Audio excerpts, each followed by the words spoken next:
is Saturday and I'm running late. One of my little cousins graduate today, Denasia, and I am so excited. You ever okay, so have you ever, and I'm pretty sure, she's my first cousin's daughter, but have you ever had your hand in raising somebody and they graduate and you get an invitation? It's like they don't get many invitations. And so to be one of the people out of all the people, because there's so many, she has so many brothers and sisters, and she got a couple sisters, a few sisters actually, but brothers and aunts and uncles, and so to be a cousin, so I'm her second cousin, but to be invited to the graduation, she has a plethora of aunts and uncles. I'm privileged to be one of the invitees, but it's almost like I have really, how you really, when you really been there for somebody and help to get them, to a certain point in life, help raise them, help do for them and stuff like that. And when something like this happens, you're overjoyed. I'm overjoyed because I spent so long,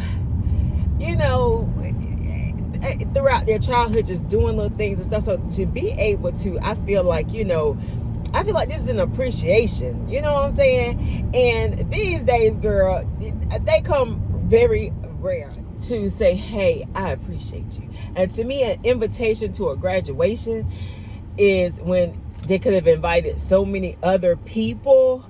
That is okay, thank you. You do not have the right way. You got to wait. It's like such of a privilege and an honor. So yeah, I am on my way to go see her walk across that stage. I am so excited.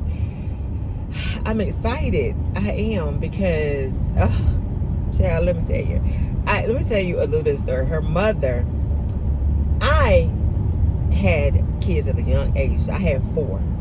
So I know what it was like to raise 4 kids. Her mom had 6. And that's because she had 2 sets of twins. Okay? You heard me. She had 2 sets of twins back to back. So you can imagine having 2 sets of twins back to back. She already had 2 kids. And then turn around, I had twins back to back. And I never forget when she found out she was pregnant again with twins, she was distraught. She was devastated. Oh my goodness, she could not believe she was pregnant again with twins. And so she went back and forth. As mothers, sometimes we just question is this the right thing? Should I maybe seek out other options, because this just might be too much.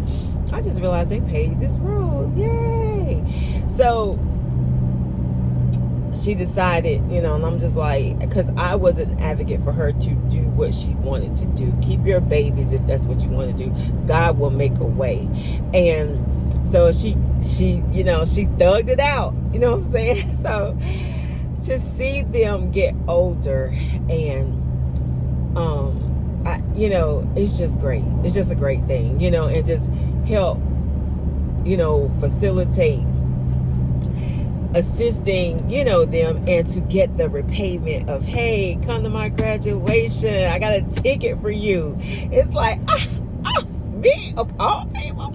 So yeah, so I'm excited, girl. I gotta color my hair. I just realized I need to color my hair tomorrow's Sunday, because I'm going to get my eyebrows retouched on Monday.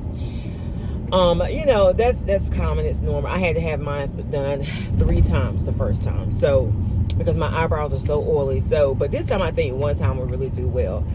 So it's right before my birthday. Actually, it's too close to right before my birthday, but I need to go ahead and get it done. So we're going out of town again the 22nd, I believe, which is the following week. So my eyebrows will be peeling at that point, and it's almost like I know I'm gonna be looking crazy with with peeling eyebrows. But hey, it is what it is. I'm so secure with myself, girl. I can walk around here with peeling eyebrows, hair on my face, and be like, hey, because when you get 50, it's like, yo, I dare somebody. It is what it is. You know what I'm saying? And I said hair on my face, girl, you gotta be shaving like in between. I ain't gonna let it grow out, just be letting it grow out. But it has gotten so much better. Like, I have not shaved since Tuesday because I'm going to electrolysis this coming up Tuesday. And honestly, I am so pleased. It has been a long, daunting process. It's probably been like a year, almost a year. I think I started going to her in like July or August. So it's almost been a year worth of some months going every single week, taking a break here and there to go out of town. When I first started, I went every week for about 4 months. And so to be down to where I can see, that I could go for a week without shaving and it's minimal hairs and it's like mostly like up on here, all up on here, but it's not a lot. But up on here was never really that thick. This side of my face was horrible, like to the point where I was just like, for me, I just need to do something because this is driving me crazy. But so if you are somebody that's out there and you are struggling with facial hair and you're trying to decide whether you want what you need to do, I would tell you, especially as a woman of age, and I would just really say anybody, I would say go ahead and get the electrolysis done. Just take care of it. Younger people can do the laser, but if you're older, you have gray hair, do not let them touch you with a laser because it's like it damn near shocked those hairs, and the gray hair sprung up from nowhere. I was like, oh my God, I thought I was done for. Do you hear me? So I am so happy with my results. I feel like it has been such of a long process, but to be where I am now and to just feel the lack thereof hair, you know what I'm saying? I got some grays, I got some stragglers here or there, but girl, and when I changed my phones, I lost the original footage of when I first went, and I am so sick because, oh my God, the difference between then and now is amazing. And I have like coarse, my hair is not fine hairs, it is coarse, thick hair. So I'm just so excited. I'm just so excited to be on the other side. And a lot of times that's the thing in life. We go through so much sometimes. And sometimes things are hard and difficult. And it's just like, we feel like we just, when you first start out, it's like, yo, I'm just so sick of it. I'm tired. I'm stressed out. I don't want to do this anymore. I'm sick of it. But I'm learning, and even for me and all of my, issues I've been through in the past couple years, I feel like I can see the end, you know what I'm saying? And we all go through those peaks and valleys. And the thing is that in life, we will have those mountaintop experiences and we will definitely have those valley experiences. But what we have to remember is that the valley experience is necessary, and that the valley experience will bring us out stronger and more on top of things in life than we have ever been.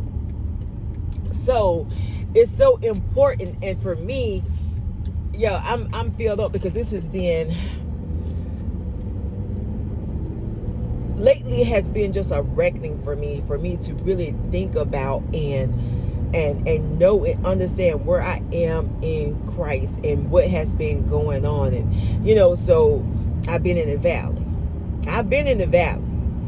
and I would tell you the truth, I can see the top of that mountain, you know what I'm saying, where I've been down through the valley and I'm coming out. So I really encourage you to hang on and hang in there. And it's almost like when I was pregnant and when labor started, in my mind, I imagine me on the other side of labor. And I imagine me being able to get back in my clothes and look good again. And I was excited so I could get through the labor process, because I thought about what was on the other side of this labor. You know, the pain, the labor, the stress, and the strain of trying to push this baby out and get this baby out of here. So I need to focus what's on the other side, because I know I'm in the valley. You know, in labor, I'm in the valley. But on the other side is the top of the mountain. You know, and that's how we have to look at life experiences. And I had this epiphany, like, I would say this whole week, but it's being gradually coming on, that I could see, you know what I'm saying? I could see my way through, and I could see my way out, and I could see the necessity for me to go through that valley. And so when you're coming out, and I'm claiming I'm coming out, because the enemy has tried so hard to keep me down in that valley. And I'm coming out. And when you see your way clear, you see your way coming out that valley, even though, you know, my body is still with pain and I'm still going through, I see the top of that mountain. And I see, and I'm treading, I'm close to the top of the mountain. So I'm coming out of the valley. And that's just an awesome feeling. Like, I feel so energetic and so happy, because I see my way out, and I see that I'm coming out. You know, life experiences and things that happen can have us in some bad places. But, you know, we just got to know that it's not always going to be mountaintop experiences. Life is not like that, where you're going to stay on top of that mountain. You got to come down in the peaks and valleys sometimes. And when you come down in those peaks and valleys, a lot of times it helps you to assess where you've been, and you gain strength by simply just, I'm excited, and I'm praising God for where I know I'm about to go, honey. And I know I'm about there. I'm about there, and I'm excited. I'm excited about it, because it's been rough. It has been hard. And you know how you know when the enemy has had you stuck and in a place, and it's just, it's exciting, you know, because you can see. I was sitting on my deck the other day, and I had a thought, and it was running through my mind that God has been carrying me. You know, if you know the footsteps parable, like, I know God has been carrying me, because I could not carry myself. And it was times I did not see him. I could not see him. I could not feel him. I could not hear him. But those are the times that he was carrying. It hit me. Those are the times that he was carrying me, because I couldn't carry myself. And that's just a great thing when you really think about the fact that God has been carrying you, because you couldn't carry yourself. I was too weak. I was too weak to carry myself. So he carried me. And that is like so enriching for me, to know that God carried me, you know. And I mean, it's not the first time, I'm sure it won't be the last time, but this time, because I was so in such of a low place, you know, like depression, you know, suicidal feeling, you know, God carried me. And I know he carried me, and it's just awesome. It's just awesome when you know that God has carried you. And it gives you such more of an appreciation, because you know he's carried you.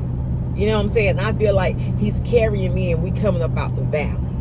You know, so I'm just excited, girl. Don't mind me. I just feel like praising the Lord. You know what I'm saying? I feel like just telling you to hold on, because we be going through some stuff, and times are so hard. We are going through as a nation, as the world, and we just gotta know that, you know, some things we must endure. Death, we must endure. You know, sometimes, you know, the headache, the pain, the stress, the pain in our body, we must endure. You know, because weeping comes in the night, but joy, I tell you again, joy comes in the morning. And I just want to encourage you. I didn't even go to get off on that subject, but hey, you know, sometimes God take conversations where they need to go. And I just want to encourage you to hang in there, girl. I know it's rough. I know it's hard. You know, I know sometimes your children just be acting a fool, showing out, and you just so sick of their message. You feel like just really just signing the paperwork to write them off and never talk to them again and sometimes that's necessary.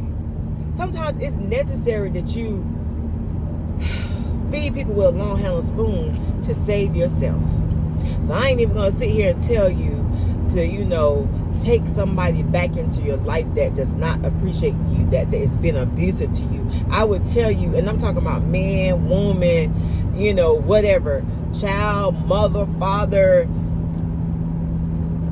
spouse, you know, children. Sometimes you have to dismiss people until and that's not to say that you don't treat them nice, you don't speak to them. I'm not saying, you know, because I mean, yeah, you know, I'm still gonna speak to you. Hey, how you doing? I still wish you well. I don't wish no bad luck on nobody that I've had to dismiss. But sometimes it's just so necessary to dismiss people until they can learn to respect you, until they can learn to love you and care for you, because you're doing that for them.